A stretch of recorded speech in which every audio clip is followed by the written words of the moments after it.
ডাল দেবে তো ফেলে দিই। বাটি আনতো আর কিছু ফেলে নেই, একটাই এনেছো?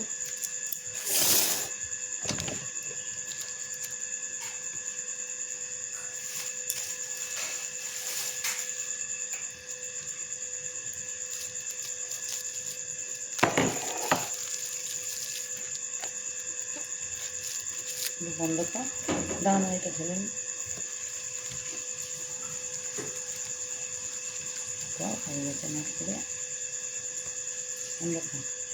তো বলেছে কাকু একটা চামচ দাও না। বলছে আমি কোথায় পাবো? তুই আইসক্রিম দোকানে আইসক্রিম কিনে এখানে চামচ নিতে এসেছিস, আমি কোথায় চামচ পাবো? বেচারা আইসক্রিমটা দোকানদারটা হাসছে আর একটা লোকের সাথে, মানে দোকানদারই লোকের সাথে, যে কি অবস্থা, পনিরের মতন জমে গেছে, তুলতে পারে না, যে চামচটা ভেঙে গেছে। আইসক্রিম দোকানদার ওই লোকটা বললো যা চা একটা চামচ চা। সে যে চামচ চাইছে, দোকানদারটা দিল চামচ। আর ছেলেটা মনে হয় একটু বোকা টাইপের, চামচ যে চামচটা খেয়েছে ওটা ওখানেই রেখে দিয়ে চলে এসছে। দোকানদার তুললো, ফেললো, ছেলেটা আর বসেনি ওখানে। কিরম আইসক্রিম রে, ভাঙছেই না। ওই ডিপ ফ্রিজারে রাখলে না হয়ে যায়।